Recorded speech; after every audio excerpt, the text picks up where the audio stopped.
Shalom. Haleluya. Oke. Bapak Ibu Saudara yang terkasih, di dalam nama Bapa Yahweh, mungkin hari ini ada dari beberapa di antara saudara yang merasakan biasanya Pak Nino yang khotbah, ini kenapa saya yang khotbah ya. Karena hari Kamis ya Pak, atau Jumat Pak Nino telepon saya untuk saya bantu Pak Nino untuk sampaikan firman Tuhan. Nah, saya minta kepada saudara sekalian, mungkin apa yang saya sampaikan ini tidak setajam atau sedalam pengajaran yang Pak Nino biasa bagikan untuk saudara sekalian. Tetapi apa yang saya ingin sampaikan, apa yang ingin saya bagikan ke saudara pada pagi hari, pada hari ini coba buka hati kita, rendahkan hati kita untuk kita mau mendengar, untuk kita mau dididik ya saudara ya. Karena saya merasakan bahwa ini perlu kita tahu saudara. Karena hari-hari ini saya merasakan begitu dekatnya dengan akhir zaman saudara. Ya. Nah, saya beri judul renungan kita pada pagi hari ini adalah pertahankan mahkotamu. Jadi kalau Bapak Ibu Saudara yang terkasih melihat di depan ada satu ilustrasi. Ada yang tahu ilustrasi apa ini? Ya, Miss Universe ya, beauty pageant. Ya, satu kompetisi, satu perlombaan gitu saudara ya, yang diikuti oleh perwakilan masing-masing apa ini? Negara. Ya, kalau Bapak Ibu Saudara yang terkasih lihat, di sana ada Miss Colombia. Colombia atau apa itu ya? Ya, Colombia ya, Amerika Selatan, kemudian ada Miss Philippines. Kenapa yang di samping kiri dan di samping kanan berbeda saudara? Di mana di samping kiri tidak menggunakan mahkota, di samping kanan menggunakan mahkota. Kira-kira apa saudara? Karena Miss Colombia sudah dikalahkan. Atau Miss Colombia pada saat itu harus menyerahkan mahkotanya kepada pemenang yang baru. Karena setiap tahun tentu mereka harus berkompetisi saudara. Ya. Dan kompetisi ini sungguh bisa saya katakan itu membawa harga diri suatu bangsa saudara, harga diri suatu negara. Ya, saya tidak tahu Indonesia ikut atau tidak, tapi setahu saya Indonesia tidak pernah menang saudara ya. Ya, nah ini Miss Philippines ini memenangkan perlombaan. Saya juga tidak tahu ini tahun berapa, tetapi pada intinya mahkota itu sudah beralih dari yang tadinya dikenakan oleh Miss Colombia, kemudian beralih dikenakan atau disematkan kepada Miss Philippines. Nah, ada maksud apa dengan ilustrasi ini, saudara? Kenapa kita harus mempertahankan mahkota kita? Ya. Enggak keluar, Mas. Hah? Kanan. Oke. Saya ingin mengajak saudara dan saya juga saudara ya, kita akan banyak membaca ayat firman di pagi hari ini untuk renungan kita hari ini. Kita akan baca dulu dalam 1 Korintus 9 ayat 25. Mungkin tidak perlu dibuka di kitab suci, itu sudah saya tuliskan di sana. Kira-kira seperti ini saudara ya. Dan setiap orang yang bertanding, ia melatih segalanya. Hal itu sesungguhnya supaya mereka kemudian dapat menerima mahkota yang fana. Tetapi kita yang baka atau yang kekal, yang selama-lamanya.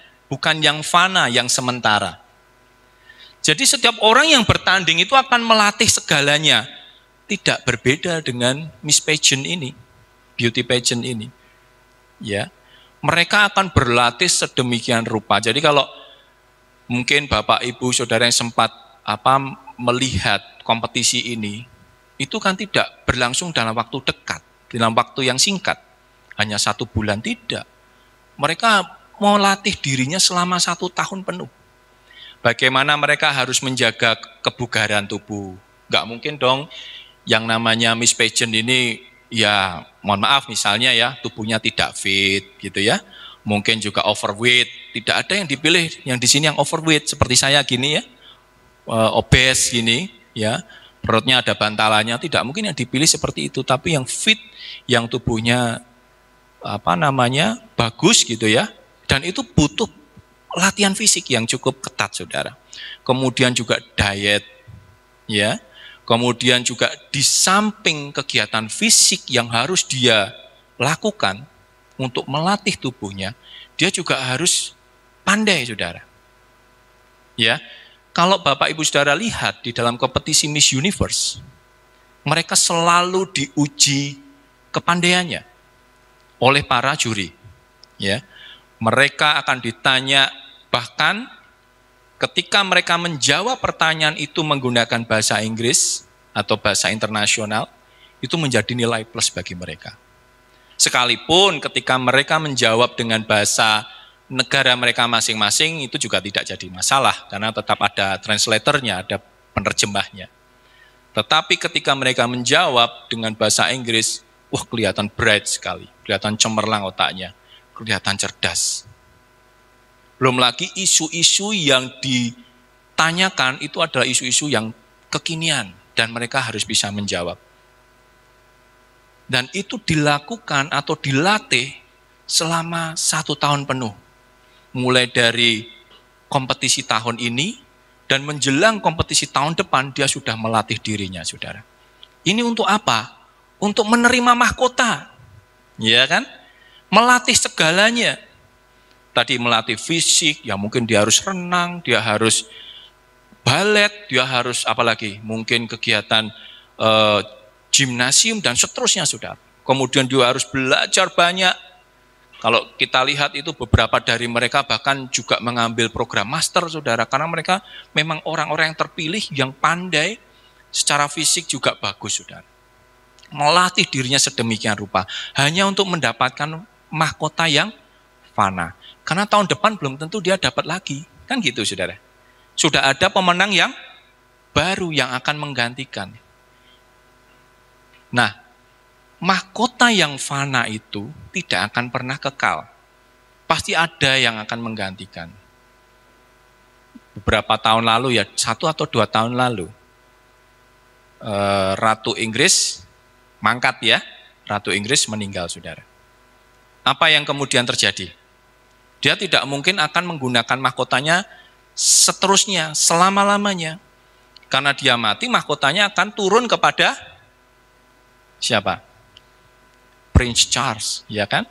Ke pewarisnya, pewaris utamanya, yaitu waktu itu masih namanya Pangeran Charles.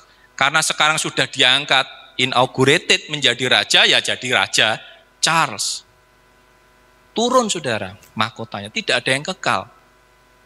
Meskipun mahkotanya mungkin seolah-olah kekal secara fisik, karena turun-temurun dari nenek moyangnya sampai dengan nanti anak dan cucunya. Tetapi tidak ada yang kekal bagi seseorang yang punya atau memakai mahkota itu. Tetapi yang kita kejar, kata firman Tuhan, adalah yang kekal, yang baka, yang tidak, saudara, yang tidak sementara. Oh, kita bangga sekali kalau kita bisa punya mahkota, kan gitu. Sebutkan saja, saudara, hampir semua raja di dunia ini yang menjadi ciri bahwa mereka memiliki titel seorang raja adalah mahkota. Ya kan? Katakanlah seperti raja di mana? Di Brunei, Sultan. Dia juga pakai mahkota, saudara. Ya, meskipun mungkin dikombinasi dengan baju tradisionalnya.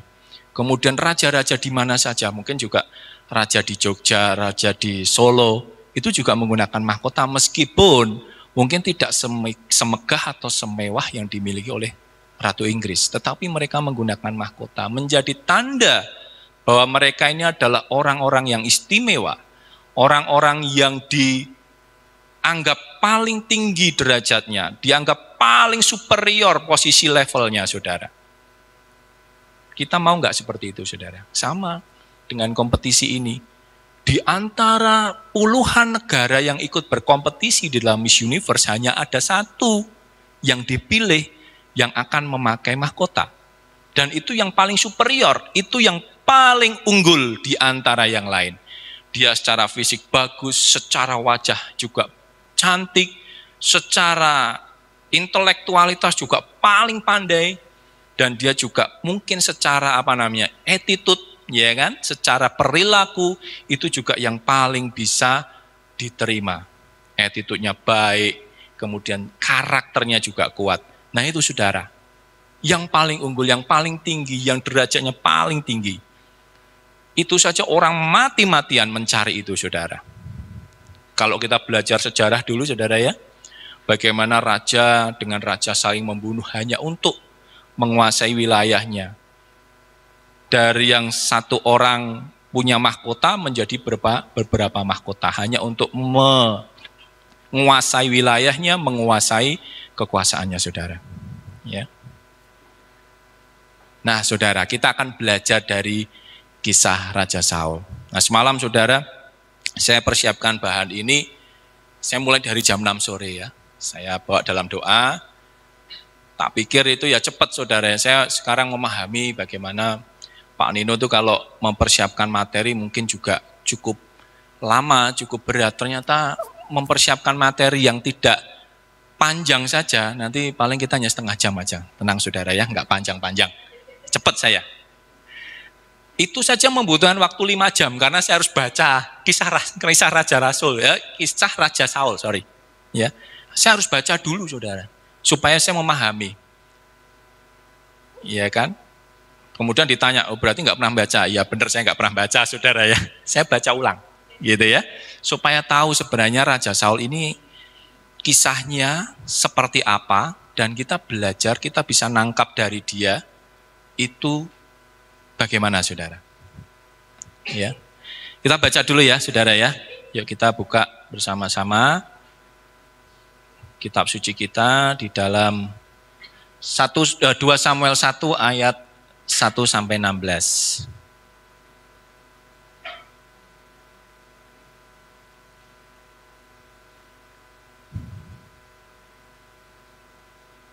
Oke. Saya akan bacakan untuk Bapak Ibu Saudara, silahkan menyimak dengan baik-baik.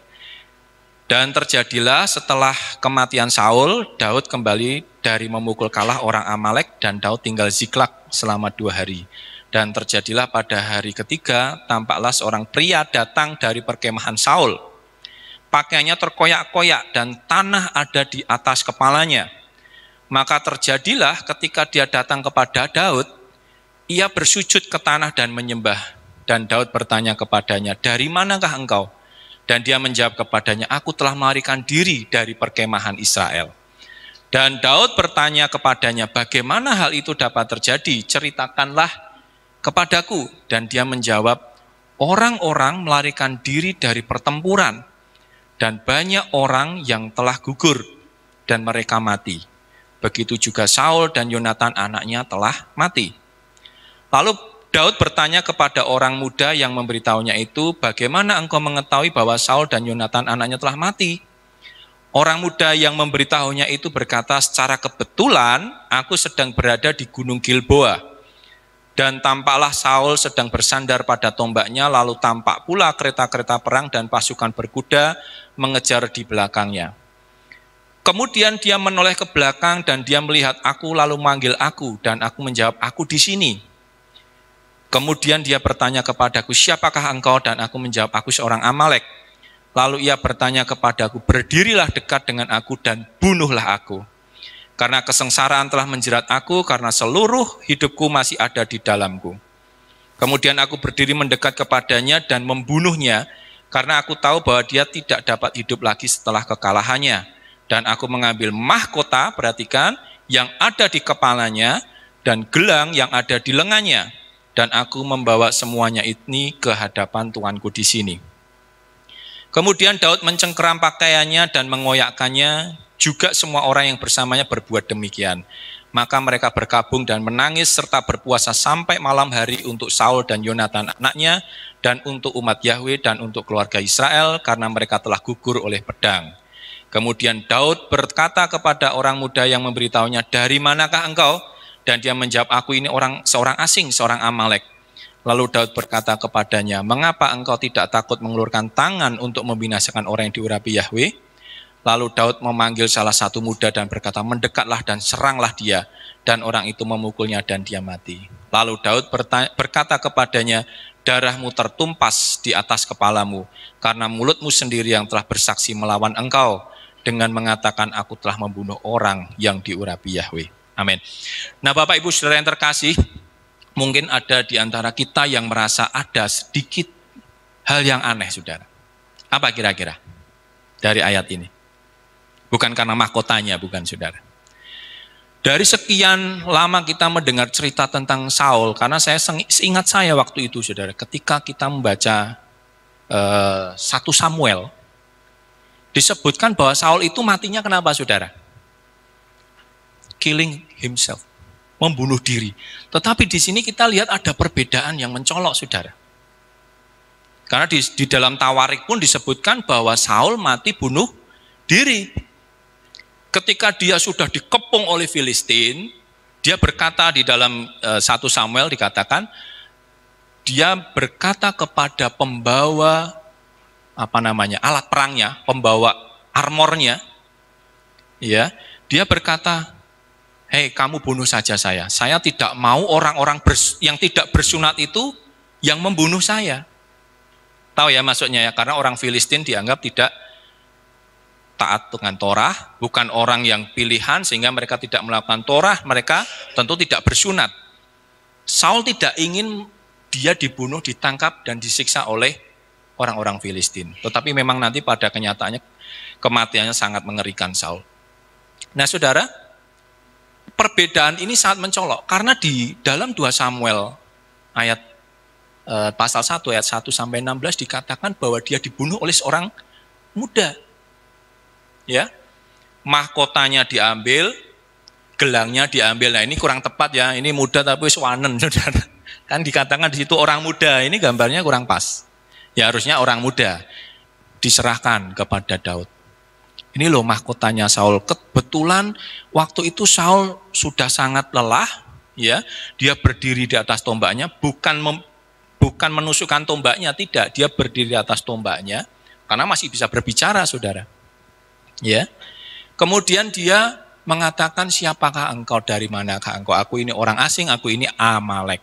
Perhatikan saudara, pada saat itu orang-orang Israel berperang sekaligus dengan 2 bangsa. Yang pertama dengan Filistin dan yang kedua dengan Amalek. Dan yang menjadi satu bisa katakan kondisi yang sedikit ya secara politik kita bisa katakan itu agak aneh saudara. Karena apa? Karena pada saat itu Daud juga dalam posisi sebagai buronan. Dia dikejar oleh Saul, oleh Raja Saul. Selama 20 tahun loh saudara, Daud itu menjadi buronan. Dan Daud harus bersembunyi atau memblending dirinya, menyatukan dirinya dengan orang-orang Filistin. Ada seorang Filistin namanya Akis, saudara, yang menjadi teman baiknya Daud.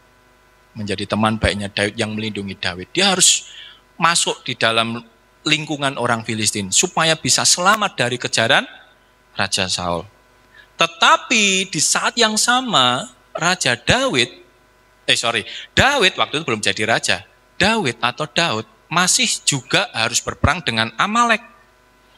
Jadi bayangkan pada saat itu Israel berperang dengan 2 bangsa sekaligus. Dan anehnya ada seorang muda yang mengaku dirinya sebagai bangsa Amalek, saudara.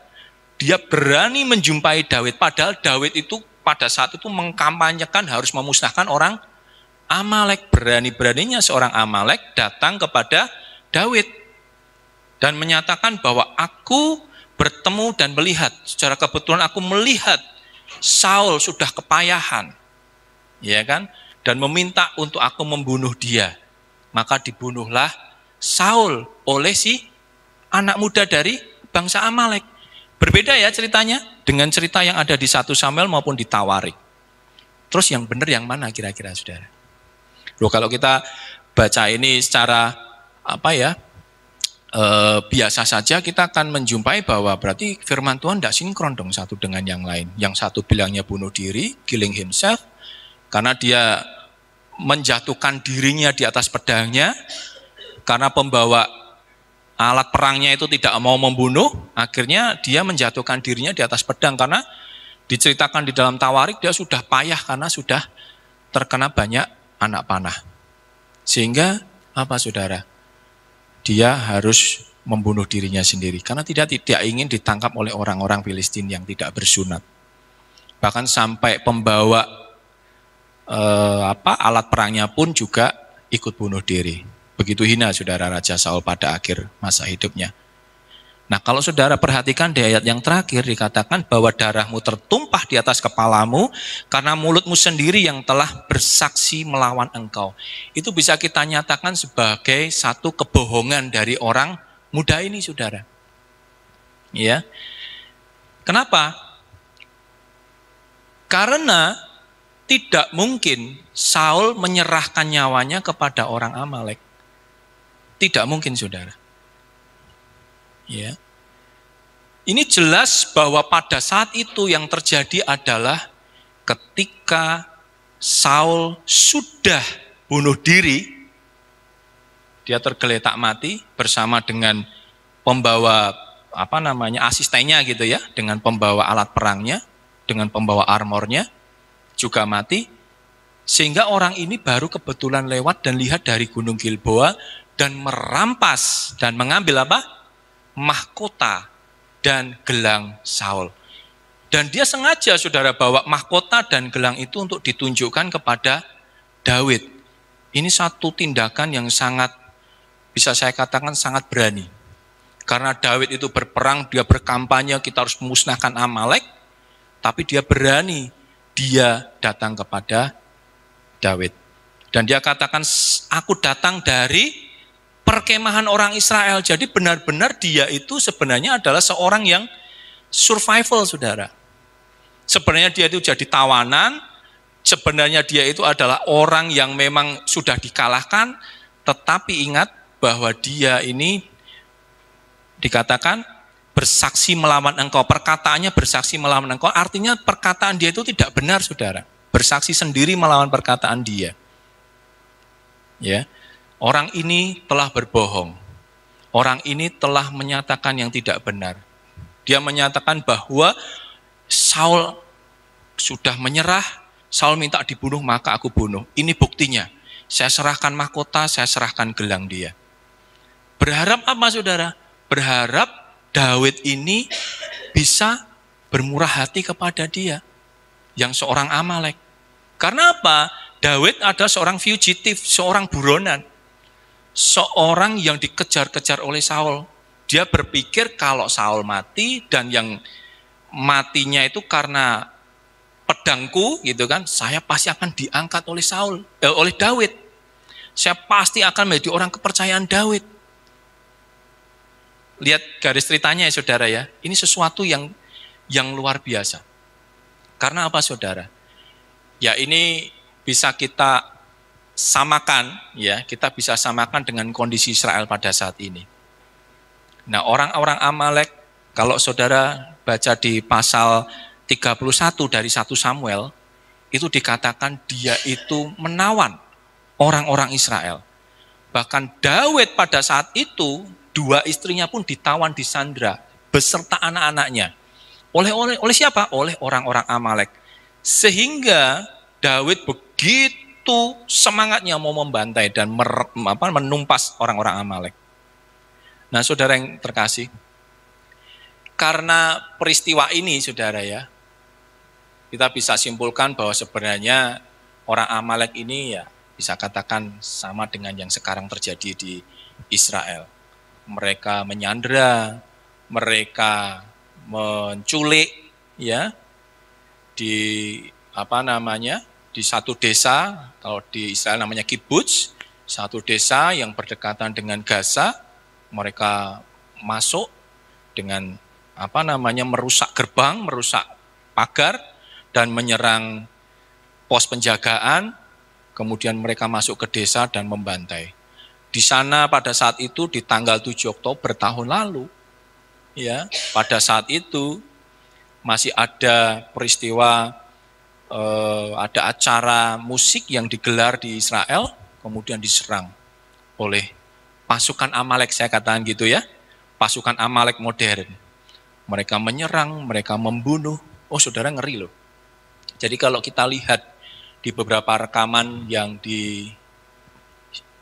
bagikan oleh akun-akun Instagram dari Israel, saudara, itu mengerikan sekali.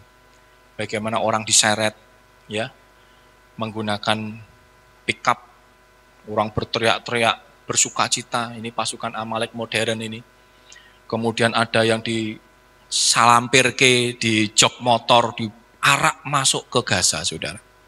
Kemudian, ngeri sekali saudara, ada yang di dalam rumah diberondong, ada satu keluarga yang sembunyi di dalam, karena di keluarga di rumah-rumah orang Yahudi di Israel itu, mereka punya underground chamber, saudara ya, tempat untuk mereka melindungi dari serangan bom ya atau serangan roket dari pasukan Amalek modern ini. Ternyata ketika mereka menyerang dan mereka bersembunyi, dibuka dan diberondong di situ. Ngeri sekali saudara. Bahkan yang terakhir yang diberitakan juga ada 5 pasukan yang saat itu bertugas di pos penjagaan, itu semuanya wanita kebetulan, dan itu disiksa saudara. Mengerikan sekali. Dan itu sama terjadi pada saat Daud memerangi Amalek. Maka Amalek ini kita katakan adalah bangsa teroris. Kalau saudara baca juga di dalam peristiwa Mose membawa orang Israel keluar dari tanah Misraim, masuk ke tanah Kanaan. Sebelum masuk ke tanah Kanaan bersama Yosua, lagi-lagi mereka diganggu oleh Amalek, saudara. Jadi Amalek yang sekarang ini, kalau kita katakan, oh itu kan hanya perang fisik Pak, itu kan hanya geopolitical gitu ya, itu kan rebutan wilayah dan seterusnya. Enggak saudara. Di samping perang fisik, mereka ini juga ada satu perang spiritual saudara di sana. Bisa bayangkan ya, begitu masifnya serangan mereka, ya, bahkan sekarang Lebanon pun juga ikut menyerang, kemudian beberapa wilayah juga ikut menyatakan perang, saudara. Tidak hanya yang ada di Gaza, tetapi di Rafah, kemudian di Khan Yunis, dan seterusnya. Ini mengerikan sekali, saudara. Perang seperti ini, kalau Bapak Ibu Saudara ikuti beritanya, saudara ya, ini beda dengan perang-perang sebelumnya yang dulu ketika kita masih kecil, melihat berita dunia dalam berita, kayaknya biasa saja. Tetapi ini, saya merasakan perang tidak hanya perang fisik, tetapi perang spiritual yang ada di Israel, saudara. Yang terbaru, bahkan sudah ada 3 negara yang menyatakan membela dan menyatakan bahwa si Amalek ini adalah negara yang sah. Bayangkan saudara, ya, Amalek dianggap sebagai negara yang sah. Ada 3 negara yang menyatakan itu saat ini. Norwegia, Spanyol, dan Irlandia. Nah saudara yang terkasih, kalau kita perhatikan, ini saya secara pribadi merasakan, ini enggak sama dengan perang-perang sebelumnya yang dulu pernah kita lihat. Ini kok rasa-rasanya saudara, rasa-rasanya ini semakin dekat gitu saudara. Rasa-rasanya kok semakin dekat menuju ke kesudahannya, rasa-rasanya gitu. Di seluruh dunia loh saudara, mereka menyatakan melawan Israel. Mereka menyatakan melawan umat kepunyaan Bapak Yahweh sendiri. Bahkan di sidang umum PBB yang terakhir juga sudah 140 negara yang menyatakan melawan Israel. Hanya 6 atau 7 negara yang berpihak pada Israel. Bayangkan saudara, sama yang sudah tertulis di dalam kitab suci, bahwa Israel ini tentu akan menjadi musuh, ya, bagi semua bangsa. Sekalipun katakanlah Israel ini punya teknologi persenjataan yang canggih, katakanlah dia itu punya, apalagi saudara, dukungan finansial yang kuat, bahkan juga didukung negara besar seperti Amerika. Tetapi ketika nanti sudah berperang dengan banyak negara, tentu dia akan kalah, saudara. Sekarang saja kalau setiap minggu itu ada laporan itu dari Instagramnya IDF, gitu kan, bahwa ada sekian pasukan yang gugur, ada sekian pasukan yang gugur. Kalau di total sudah hampir 3.000 pasukan gugur. Itu baru melawan Amalek modern. Belum nanti melawan, katakanlah bangsa dari utara itu datang, saudara. Seperti apa? Nah, disitulah Hamasyah akan datang untuk menyelamatkan mereka, saudara. Yang kita perhatikan yang pertama di dalam 2 Samuel 1 ayat 1-16 adalah Saul tadi apa? Kehilangan nyawanya. Jadi saudara, ayat ini adalah menceritakan, pasal ini menceritakan adalah ketidakbenaran cerita yang sudah disampaikan oleh orang muda dari Amalek. Dia akhirnya juga dibunuh oleh Daud, saudara. Yang benar adalah tetap Saul mati bunuh diri, menancapkan dirinya di atas pedangnya sendiri. Bukan karena dibunuh oleh anak muda itu. Ya. Perhatikan, Saul kehilangan nyawanya dan kehilangan mahkotanya. Tadi di awal saya sampaikan bahwa banyak dari orang-orang di muka bumi ini yang berlomba-lomba untuk mencari mahkota yang fana. Mahkota yang tidak kekal. Nah, saat itu terjadi pembunuhan, bukan pembunuhan tetapi kematian Saul, dan Saul sudah kehilangan nyawanya dan Saul sudah kehilangan mahkotanya. Artinya orang yang sudah kehilangan mahkotanya, ketika secara roh itu anak muda yang dari Amalek ini mengambil mahkota dan gelangnya, itu artinya sudah mengambil kemuliaan. Karena sudah dinyatakan bahwa Daud ini Saul sudah tak ambil mahkotanya, ini sudah tak ambil gelangnya, ini tak kembalikan ke kamu. Seolah-olah dia ingin menyuap bahwa Daud, engkau yang layak jadi raja, engkau yang akan layak menggantikan Saul. Karena Saul itu hanya bisa membunuh beribu-ribu, tetapi Daud bisa membunuh berlaksa-laksa, saudara. Berupaya supaya dia bisa diterima oleh Daud, tetapi tidak. Daud marah, saudara, karena orang itu menyatakan yang tidak benar. Bahkan dia bersumpah bahwa dia sudah membunuh Saul. Berani-beraninya kamu membunuh orang yang sudah diurapi oleh Elohim. Sehingga dibunuh juga orang Amalek itu, saudara. Perhatikan, Saul sudah kehilangan nyawanya dan sudah kehilangan mahkotanya. Mahkota yang dia miliki, saudara. Di mana dia dulu diurapi oleh Samuel, diurapi oleh Bapa Yahweh sendiri untuk menjadi raja atas Israel. Kalau saudara lihat di ceritanya Raja Saul, saudara, awalnya dia itu hanya seorang yang menggembalakan keledai, saudara. Ya. Tetapi waktu itu banyak orang Israel yang meminta kepada Samuel untuk dipilihlah seorang yang paling utama, yang paling unggul untuk memimpin mereka. Dan Bapa Yahweh mengabulkan. Karena Bapa Yahweh berkata kepada Samuel, karena mereka tidak ingin Yahweh Elohim menjadi raja atas mereka, mereka ingin mengangkat seorang manusia menjadi raja atas mereka, memerintah atas mereka, maka dengarkanlah mereka. Ini firman Yahweh kepada Samuel, sehingga Samuel akhirnya memilih Saul dan mengurapinya. Nah, di dalam 1 Samuel 15 ayat 10 dikatakan inilah latar belakang bagaimana Bapa Yahweh kemudian mencopot kemuliaan Saul, mencopot saudara, haknya dia sebagai raja, hingga akhirnya dia dihina, saudara ya, sampai mahkotanya direbut, sampai gelangnya pun juga diambil dan diserahkan kepada Daud. Ayat ke-10 dikatakan Bapa Yahweh menyesal menjadikan Saul sebagai raja. Dan ayat ke-26 dikatakan Bapa Yahweh menolak Saul sebagai raja Israel. Kenapa, saudara? Kalau saudara kira-kira ini yang sudah pernah membaca kisah Raja Saul, apa yang menyebabkan Saul ini ditolak? Bahkan dikatakan Bapa Yahweh saja, bayangkan tetapi raja di atas segala raja, Tuhan atas semesta alam ini sampai menyesal menjadikan Saul sebagai raja.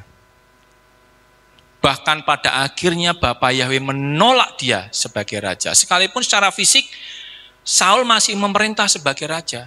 Dia masih memakai mahkotanya, dia masih memimpin pasukannya, dia masih menjadi penguasa atas Israel, tetapi secara spiritual Bapa Yahweh sudah menolak dia. Kenapa saudara? Ada yang tahu? Gimana Pak?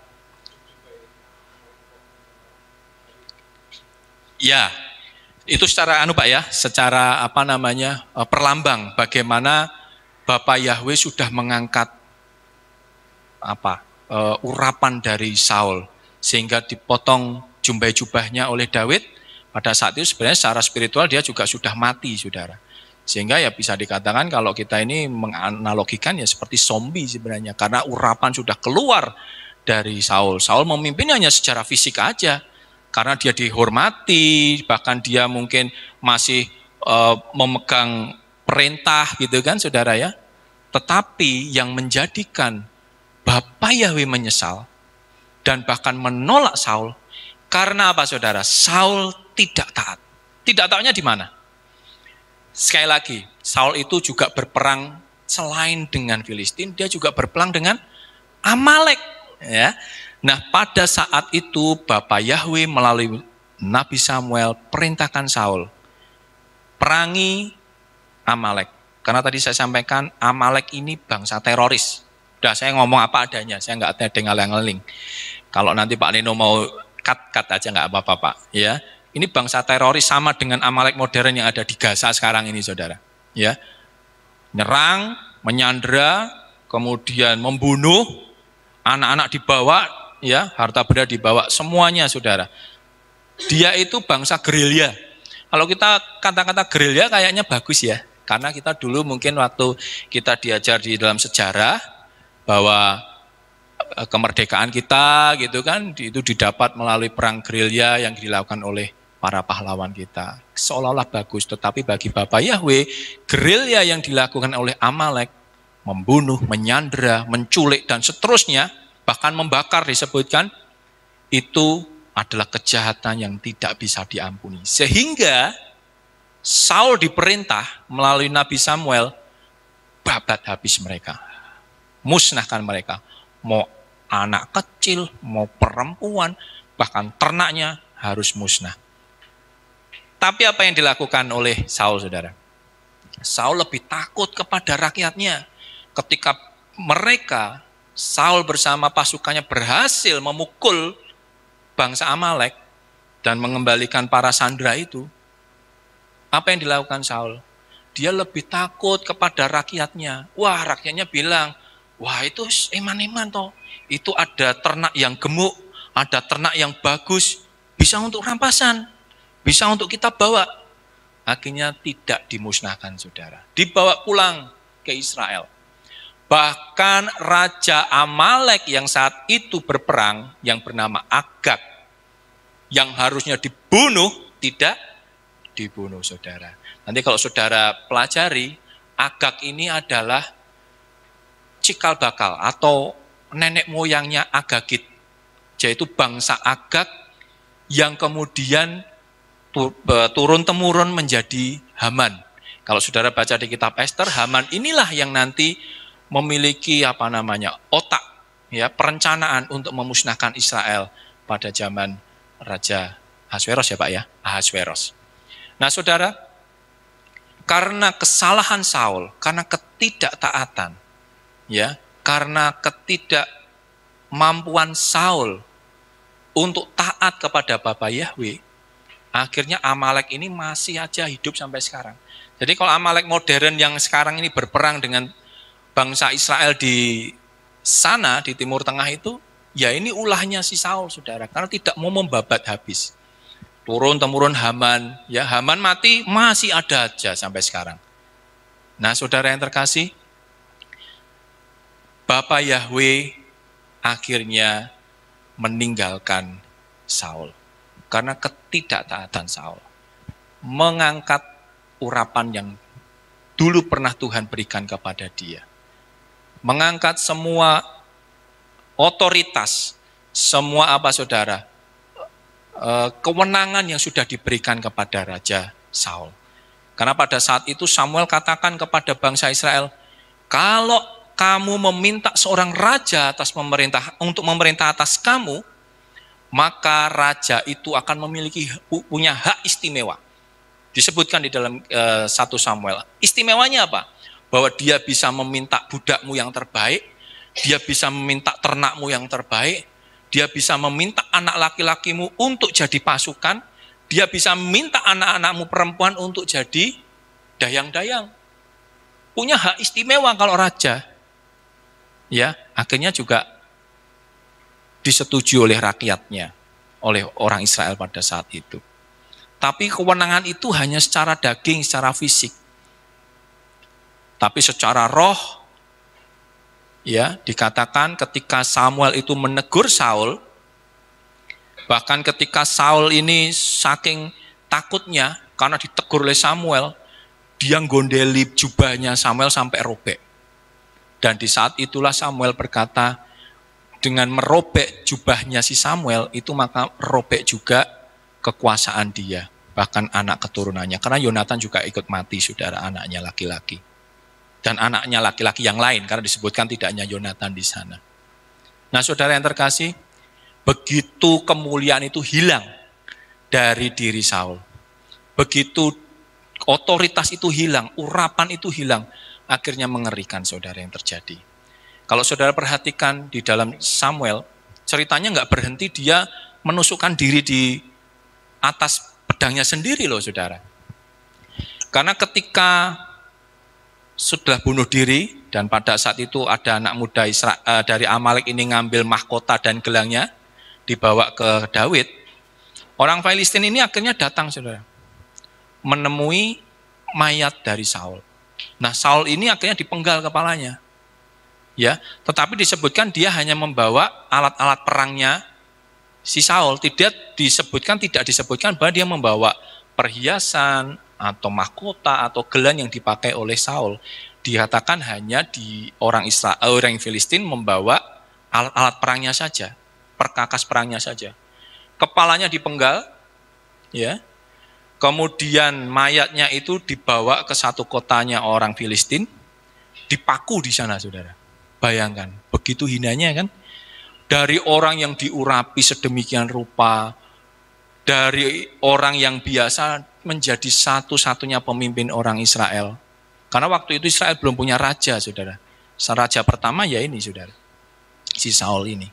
Tapi menjadi orang yang hina karena harus mati dengan cara yang sedemikian buruk, bahkan kematiannya pun juga sangat-sangat mengerikan.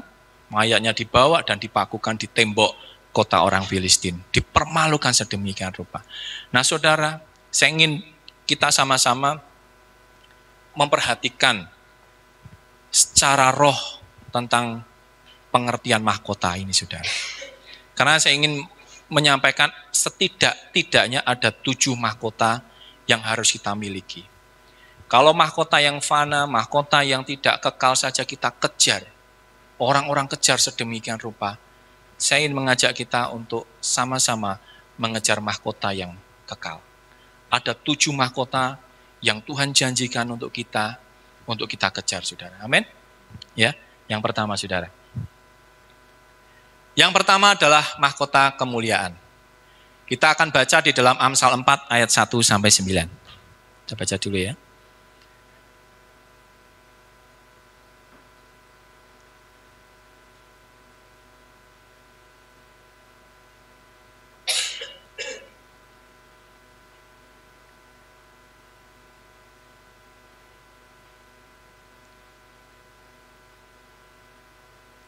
Saya akan bacakan untuk saudara. Hai anak-anak, dengarlah didikan seorang ayah dan perhatikanlah supaya memahami pengertian.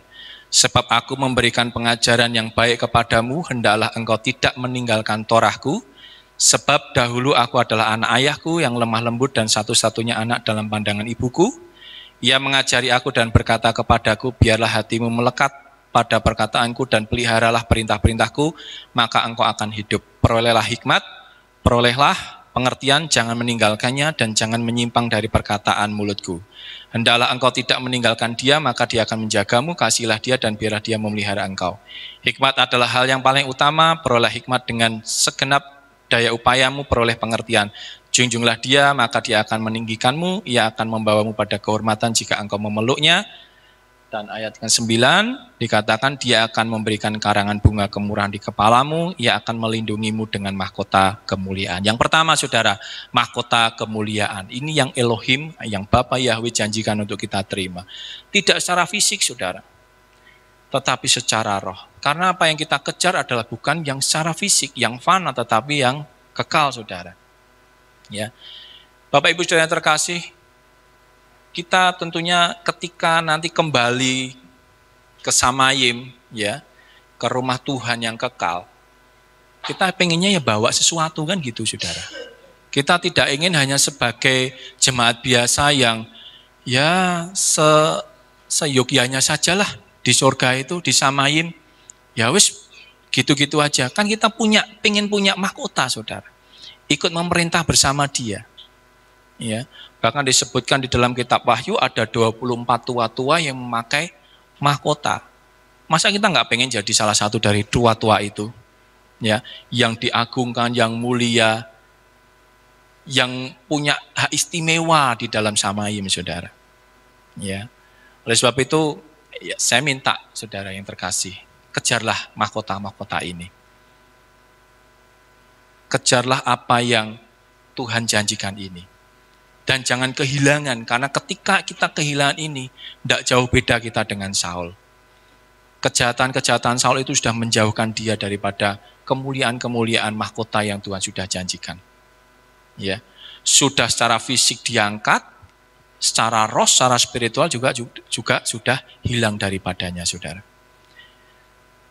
Di Amsal 4 ayat 1-9 dikatakan mendengarkan didikan seorang ayah dan pengajaran yang baik, serta tidak meninggalkan Torah, agar memperoleh hikmat dan pengertian sehingga mendapatkan kehormatan dan mahkota kemuliaan. Syarat yang paling utama supaya mahkota kemuliaan itu ada tinggal dengan kita, atau Tuhan karuniakan bagi kita, yaitu mendengar didikan seorang ayah. Ya, seorang ayah ini siapa? Ya kalau di sini mungkin Pak Nino, Pak Gembala. Kalau di rumah ya suami.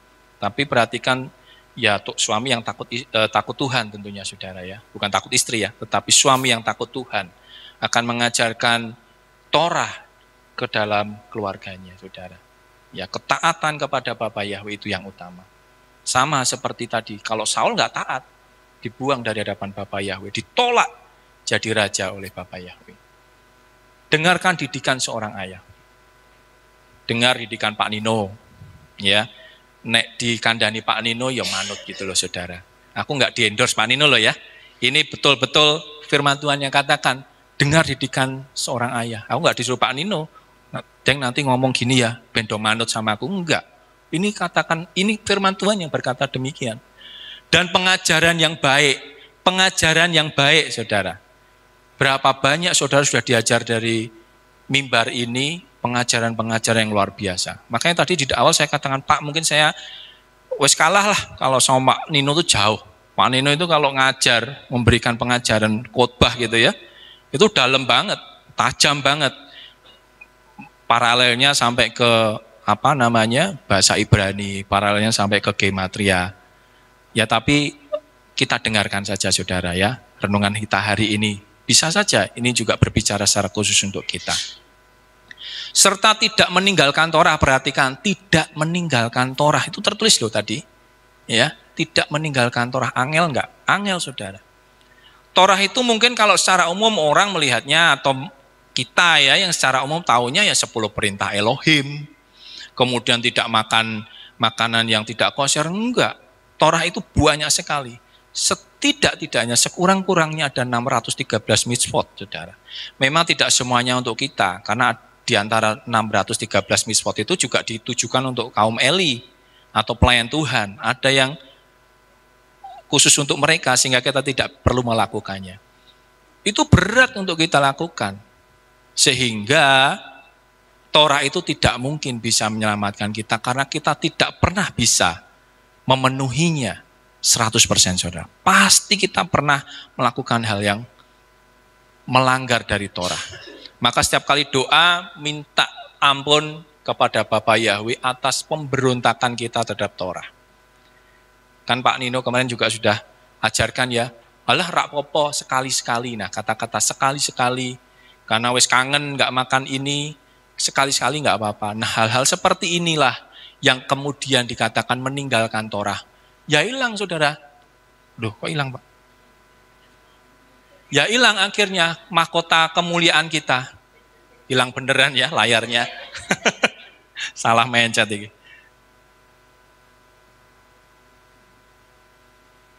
Ya akhirnya kemuliaan itu hilang daripada kita. Mahkota yang Tuhan janjikan untuk kita akhirnya hilang, saudara. Ya, saya minta, mari kita setia untuk didikan Bapa Yahweh, tidak meninggalkan Torah, ya kan? Tapi perhatikan bahwa Torah itu tidak terus serta-merta kita lakukan secara aturannya sama seperti di orang Israel. Katakanlah begini, saudara. Di mitzvot itu disebutkan bahwa kita harus memasang mezuzah di doorpost, di ambang pintu. Tapi perlu kita pisahkan dengan yang namanya halakah atau budayanya orang mereka. Kalau halakah kalau sudah masang mezuzah, orang Israel itu harus menciumnya, ya, mencium mezuzah itu. Tetapi memasang mezuzah di tiang pintu itu adalah satu mitzvot, satu bagian dari Torah. Kita lakukan, saudara. Kemudian merayakan 7 hari raya dan seterusnya. Dan saudara bisa pelajari sendiri apa itu 613 mitzvot. Tapi pada prinsipnya kalau saudara ingin mendapatkan, kita semua ingin mendapatkan mahkota kemuliaan, maka kita harus tidak meninggalkan Torah. Kita harus menerima didikan seorang ayah. Ayah di sini Pak Nino, ya kita manut, saudara. Supaya apa? Memperoleh hikmat dan pengertian sehingga mendapatkan kehormatan. Jadi urutannya gitu, saudara. Kita manut, kita tidak meninggalkan Torah, supaya kita penuh hikmat. Gitu loh. Kalau sudah penuh hikmat dan pengertian, kan diajari sama Pak Nino, dididik oleh hamba-hamba Tuhan, gembala-gembala yang takut akan Bapa Yahweh, kita peroleh hikmat dan pengertian. Kalau sudah dapat pengertian, peroleh hikmat, kita dapat kehormatan. Kan gitu, saudara. Ini saya analogikan kayak Bapak Ibu Saudara itu sekolah gitu. Ambil katakanlah contoh kalau kita ini ambil S1 sarjana. Kita kan belajar, dididik untuk sesuai dengan jurusannya. Kemudian taat melakukan pelajaran itu. Dilakukan kemudian sampai lulus, sampai diwisuda dan seterusnya. Kita akhirnya memperoleh pengertian dan hikmat atas jurusan yang kita pelajari. Hingga akhirnya kita mendapatkan kehormatan dan kemuliaan. Karena apa? Wis wisuda, wis sarjana. Kita akhirnya dapat kemuliaan. Orang akan melihat, oh ini sekolahnya pinter ini. Karena sudah sarjana. Secara roh juga seperti itu, saudara. Ya, ketika kita mau dididik, kita mau taat kepada Torah, kita akan mendapatkan hikmat. Dan dari hikmat itu kita akan mendapatkan kemuliaan. Nah, mahkota kemuliaan yang Tuhan janjikan. Berikutnya, saudara. Di dalam 1 Petrus 5 ayat 2-5 dikatakan, nanti dibaca sendiri, menggembalakan dan melayani dengan tulus serta menjadi teladan, namun juga mau menundukkan diri dalam kerendahan hati. Ini makna yang lain. Ya, untuk mendapatkan mahkota kemuliaan adalah menggembalakan dan melayani dengan tulus. Tidak secara khusus untuk Pak Nino, tetapi untuk kita yang menggembalakan keluarga kita yang menggembalakan katakanlah ibadah-ibadah yang lebih kecil, misalnya Pak siapa? Tadi? Nah, misalnya Mas Ivan memimpin di dalam ibadah. Itu juga satu penggembalaan, tapi lakukan itu dengan tulus, supaya menjadi teladan. Dan menundukkan diri dalam kerendahan hati. Sekalipun sudah melayani, ya tetap harus merendahkan diri. Ya, jangan dikira ketika saya ngomong ini, wah kelihatannya pinter gitu. Enggak, aku deg-degan sebenarnya, saudara. Bayangkan tahun lalu baru terakhir Mei 2023, ini 2024, berdiri di atas ini lagi. Ya ini saya dredeg, saudara. Kadang yang ngomongnya agak paling pecotat saudara ya. Ya, karena harus antara otak, kemudian juga pemahaman tentang materi ini harus sama-sama disinkronkan saudara. Kadang antara otak dengan mulut lebih cepetan mulut, ya kan? Kadang juga lebih cepetan otak gitu kan. Mulutnya sudah ngomong, otaknya belum mikir. Kan kadang seperti itu karena belum terasah. Tetapi pada prinsipnya adalah menundukkan diri. Sekalipun mungkin saya dulu dengan Pak Nino lebih duluan saya khotbah di sini, ketika waktu itu masih dengan Pak Heri. Tetapi saya harus menundukkan diri loh saudara. Saya nek Pak Nino ya manut, nek diomongnya apa aja ya manut saudara. Disuruh meskipun saya Pak aku ndredeg loh Pak, ketika ditelepon Pak aku takut. Wis nggak apa-apa, ya saya manut, nggak mungkin saya ngelawan tidak. Itu saudara. Berikutnya, yang kedua adalah mahkota kasih setia dan rahmat. Wah, lebih dari setengah jam ini. Mazmur 103 ayat 4. Baca sendiri di rumah ya. Tidak pernah melupakan kebaikan Bapa Yahweh dengan selalu mengucap syukur, memegang teguh perjanjiannya dan mengingat perintahnya. Jadi kita akan mendapatkan mahkota, kasih setia dan rahmat. Kasih setia itu berarti Tuhan itu setia, sayang sama kita. Kebaikannya, anugerahnya, cinta kasihnya, terus Tuhan limpahkan atas hidup kita. Syaratnya adalah tidak melupakan kebaikan Bapa Yahweh. Selalu mengucap syukur. Memegang teguh perjanjiannya. Angel enggak saudara? Angel. Susah untuk mengucap syukur. Apalagi ketika kita menghadapi banyak sekali tantangan hidup. Mengucap syukur gimana Pak? Duit di dompet itu terbatas ya. Saya esok kudu bayar sekolah. Saya esok kudu ngisi token listrik. Bayar ledeng. Ngeluh saudara. Bisa enggak bersyukur? Ya. Nah itu yang mesti kita lakukan kalau kita mau mendapatkan mahkota kasih setia dan rahmat. Jangan sampai mahkota ini hilang saudara. Eman-eman. Jangan sampai kita nanti masuk diangkat Bapak Yahweh masuk ke Samayim kepalanya kosong, nggak ada apa-apa gitu ya. Ya ada satu ayat di dalam Mazmur bahwa kepala yang beruban itu adalah mahkota. Nah saya sudah punya mahkota karena rambut saya udah putih semua saudara. Ya, yang masih hitam disemir lah sayang saudara ya, biarkan putih kayak saya. Punya mahkota. Yang berikutnya saudara, mahkota ketiga adalah mahkota pengetahuan.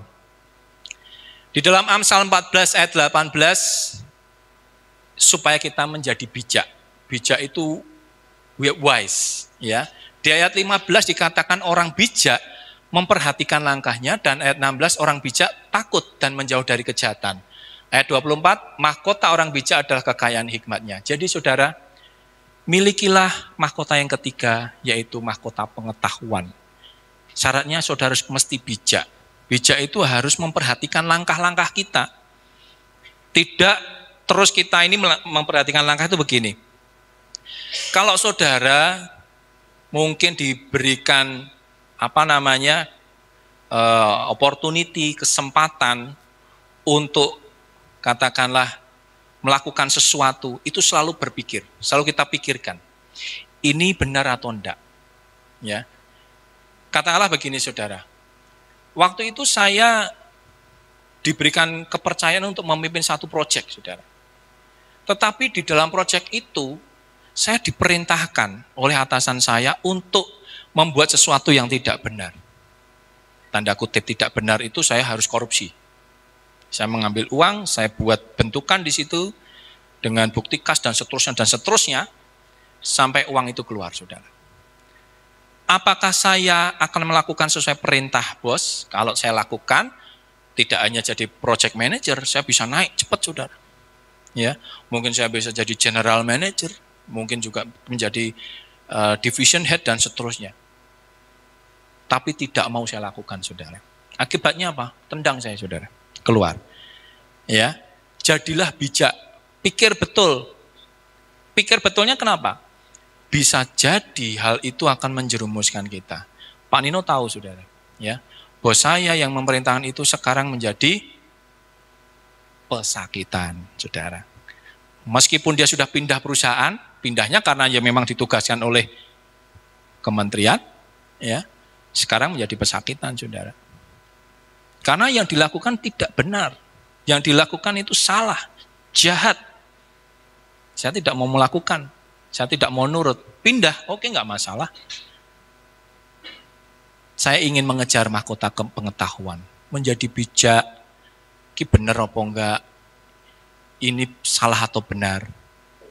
Dan itu dibuktikan ketika atasan saya akhirnya menjadi pesakitan.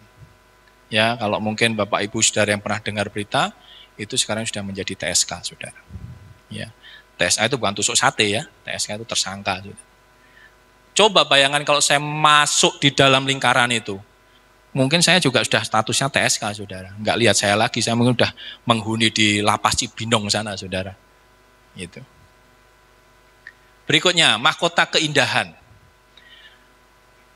Yang keempat yang harus kita kejar di dalam kehidupan kita adalah mahkota keindahan. Yeskiel 16 ayat 12 dikatakan, kita diumpamakan Yerusalem yang indah.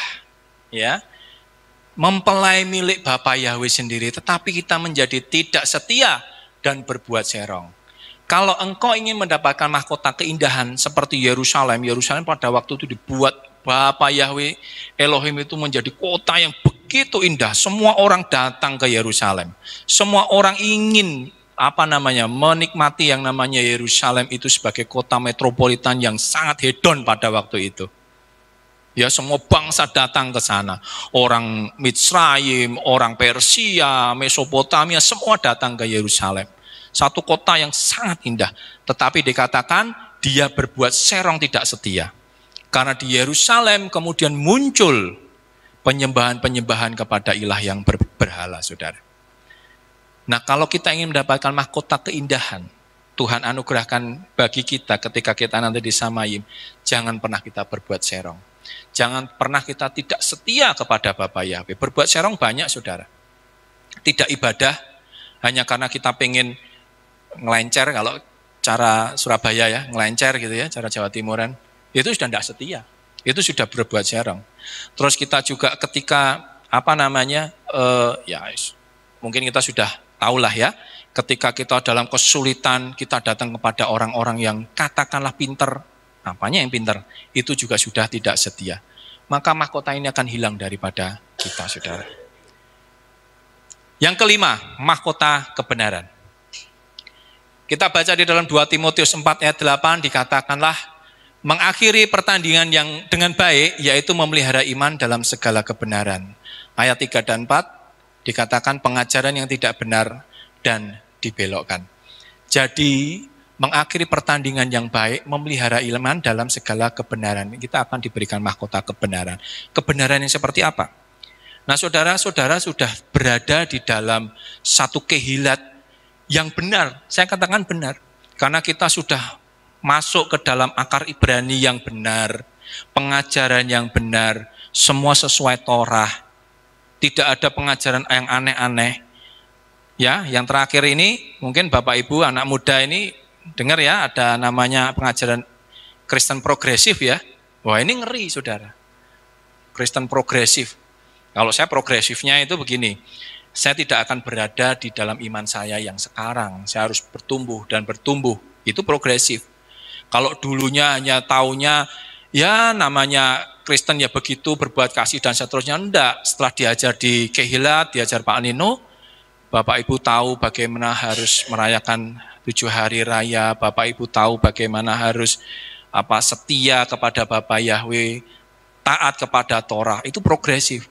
Tetapi yang saat ini sedang yang sedang viral ini, Saudara, Kristen progresif adalah Kristen yang nyimpang, Saudara. Katanya progresif, tetapi akhirnya dia menyimpang. Karena apa? Dia mau menerima keselamatan di luar dari Yeshua. Oh, orang yang baik, orang yang sudah memberikan berkat kepada orang lain, berbuat baik, berbuat kasih. Kalau nggak percaya Yeshua tetap selamat kok. Ini, Saudara, ini ngeri, Saudara. Dan orang yang menyebarkan itu juga tahu, tak pikir-pikir ya secara visual aja ya seorang pantas lah disebut anak Tuhan, gitu kan. Saya sebut saja namanya Brian gitu ya, pendeta Brian, kalau Bapak Ibu Saudara lihat di TikTok atau di Instagram. Pantas disebut pendeta, Saudara. Ya, tapi mengajarkan yang ngawur, menyimpang dari apa yang sudah diajarkan. Di luar sana orang bisa diselamatkan asal berbuat baik.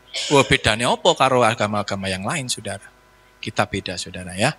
Jadi perhatikan ayat 3 ke 4, pengajaran yang tidak benar dan dibelokkan. Bahkan juga ada satu yang baru, bahwa ada pengajaran yang baru loh. Bahwa pengajaran yang baru ini adalah menentang perpus persepuluhan. Ya, itu ada pendeta di Jakarta tuh, gereja yang sudah katanya sering bolak-balik ke Israel itu saudara ya. Katanya di Israel tidak ada perpuluhan, maka di sini nggak ada perpuluhan. Sakarpe, tidak usah didengarkan saudara. Karena kalau kita tidak mengikuti kebenaran, mahkota kebenaran tidak ada pada kepala kita saudara. Kita nanti pulang tangan kosong. Yang keenam saudara, mahkota yang keenam adalah mahkota kehidupan. Ini tidak perlu kita bahas secara detail saudara. Tetapi di dalam Yakobus 1 ayat 12 dikatakan kuat dan tabah menanggung pencobaan, dan Wahyu 2 ayat 10 setia sampai pada kematian. Kalau kita setia sampai pada akhir, memelihara iman, memelihara keteguhan iman kita kepada Bapa Yahweh, maka kita akan memperoleh mahkota kehidupan. Orang-orang Yahudi, orang-orang Israel itu selalu ketika mereka ini melakukan satu tindakan gitu saudara. Baik itu di dalam ibadah mereka, baik itu dalam upacara-upacara perayaan hari raya, bahkan sampai peperangan yang dilakukan oleh orang-orang Israel, mereka akan menyatakan begini, kiranya nama kita tertulis di dalam kitab kehidupan. Ya, kiranya nama kita tertulis di dalam kitab kehidupan. Berarti begitu luar biasanya iman pengharapan mereka, bahwa nama mereka tertulis di dalam kitab kehidupan. Saudara percaya nama saudara sudah tertulis? Amin. Ya, bahwa kita harus menjaga iman kita. Kalau sudah percaya Yahweh, ya sudah wes. Tidak usah lagi belok ke sana, ikut ibadah sana, ganti lagi. Belok ke sana, ganti lagi. Nanti nama Tuhan jadi campur aduk, nggak jelas saudara. Ya, percaya kepada Bapa Yahweh dengan segenap hatimu, dengan segenap akal budimu, dan raihlah mahkota kehidupan. Setia sampai pada kematiannya saudara. Saya tidak, contoh ini ibu saya saudara ya. Saya tidak mengatakan bahwa ibu saya yang paling benar tuh enggak. Ibu saya itu orang paling sederhana, sekolah SD paling pol kelas 2 saudara. Karena lahir sebagai petani. Ya. Dulu ketika dipertobatkan oleh Pak Heri, waktu itu ya bisa dikatakan resisten saudara, enggak mau. Berkali-kali Pak Heri kunjungi rumah, karena waktu itu hanya bapak saya yang mau dipertobatkan. Ibu saya masih susah sekali. Tetapi ketika dipertobatkan, mau percaya Yesus sampai mati saudara, dia tidak pernah meninggalkan ibadah. Betul itu saudara ya. Kemudian yang ketujuh, mahkota keadilan yang terakhir saudara. Di dalam ayat 29 ayat 14 dan ayat 36 ayat 6 dikatakan, percaya Bapa Yahweh selalu membela dan memberikan keadilan kepada orang yang menderita karena namanya. Ayub ini pernah protes kepada Bapa Yahweh. Di pasal 29 dia ini menunjukkan dirinya, dia itu yang paling lurus, paling benar, dia yang paling setia, dia yang sudah memberikan yang terbaik bagi Bapa Yahweh. Tetapi kan setan menggocoh dia saudara. Ya kan? Setan memberikan penderitaan yang tidak ada habisnya. Mulai borok, anaknya mati, dan seterusnya saudara. Kekayaannya hilang, musnah semua, pokoknya habis-habisan saudara. Hingga akhirnya dia ditegur oleh Elihu sahabatnya. Ya, di pasal 36 ayat ke-6 dikatakan bahwa Bapa Yahweh itu membela, memberikan keadilan kepada orang-orang yang mau percaya kepada dia. Orang-orang yang mau menderita bagi nama Yahweh. Nah saudara, kalau kita bicara keadilan ya di dunia ini nggak ada yang adil, kan gitu ya. Yang maling pitik gitu ya, sama maling motor, gue buki sampai bengep kabeh, penjara 4 tahun, 5 tahun. Yang maling ratusan M, maling setahun bisa beli lapas, sorry itu saya ya, bisa beli lapas saudara. Ya, bisa beli ruangan gitu loh, punya kasur, punya kulkas, TV dan seterusnya, bisa masukin HP. Sing maling pitik nggak bisa saudara. Terus turunnya kok pindang gitu kan gitu. Mangane ya sayur kangkung anyep kan gitu. Boro-boro no tempe nih kan gitu saudara. Tapi itu terjadi. Tidak adil saudara. Di dunia ini tidak ada yang adil. Tetapi percayalah Bapa Yahweh ketika datang nanti sebagai hakim, dia adalah hakim yang adil. Amin. Tidak ada yang bisa lepas dari judgment-nya dia. Mau dia mau pakai strobo di jalan, tidak akan lepas dari pengadilan Bapa Yahweh. Ini saya saudara ya, saya merasakan nih kalau saya berangkat kerja nih ya. Saya pernah ceritakan, saya berangkat dari Cibubur ke Cawang, tidak jauh, hanya 21 km. Lu jalan padat sekali saudara, kalau Senin, Selasa gitu ya. Kita masuk ke Jagorawi itu. Nah saudara, itu paling sebel itu ada pejabat. Ini saya ngomong apa, ada yang paling sebel ada pejabat nggak mau watri, nggak mau macet bareng, pakai strobos gitu saudara. Lah wong ya dia tak gaji pakai pajak yang dipotong dari gaji saya gitu loh saudara. Tapi begitu dia nggak memberikan keadilan bagi kita. Ya ini saudara, tidak ada yang adil di dunia ini. Tetapi percayalah kalau kita mau menderita bagi nama Yahweh, dia itu pasti adil. Dia akan menjadi hakim yang adil bagi kita. Amin. Jadi kalau saat ini kita menghadapi tantangan dari orang-orang sekitar kita karena nama Yahweh, karena engkau tetap percaya kepada Bapa Yahweh, ya saya omong apa adanya ya, ketika engkau tidak mau dimasuki vaksin, engkau harus menerima penderitaan, percayalah Yahweh adil. Amin. Kalau engkau mau berdiri teguh, kamu akan menerima mahkota keadilan nanti. Nah saya mengingatkan saudara sekalian, kalau di muka bumi ini, penderitaan yang semacam itu, saudara sudah kalah, ya kan? Baru diancam vaksin, nggak bisa masuk mall, wes kalah. Mas milih vaksinnya, raiso nang dindi, ya nggak bisa naik pesawat, terus kalah. Jangankan kok mahkota keadilan, malah saudara diberhadapkan di meja keadilan, pengadilan Bapa Yahweh. Oleh sebab itu saudara, kalau engkau merasa bahwa saat ini engkau mendapatkan tantangan dari lingkungan sekitarmu karena engkau memegang nama Yahweh, karena engkau berpegang kepada imanmu kepada Torah, dan engkau harus menderita, percayalah Bapa Yahweh akan memberikan keadilan bagi kamu. Amin. Terakhir saudara penutup. Nah ini ilustrasi ketika nanti saudara disamai. Memang ini seharusnya ilustrasinya nggak benar ya. Karena hanya 24 tua-tua saja yang punya mahkota. Ya kan, itu akeh banget ini sampai belakang-belakang. Ya ada Mbak Eko segala di belakang. Kita akan ketika menghadap ke Tuhan, Tuhan senyum di situ. Memberikan kita mahkota. 7 mahkota Tuhan sudah siapkan bagi kita. Tinggal kita mau taat enggak. Jangan sama seperti Saul, saudara. Belajar dari kesalahan Saul. Belajar dari ketidaktaatan Saul. Tuhan sudah membuang, sudah mereject, sudah menolak Saul dari hadapan Bapa Yahweh sendiri. Amin. Ayat terakhir, saudara. Enggak betul. Nah, Wahyu 3 ayat 11. Lihatlah, aku segera datang. Siapa? Yesua. Peganglah kuat-kuat apa yang engkau miliki, agar tidak seorang pun mengambil mahkotamu. Amin. Bapa Yahweh memberkati.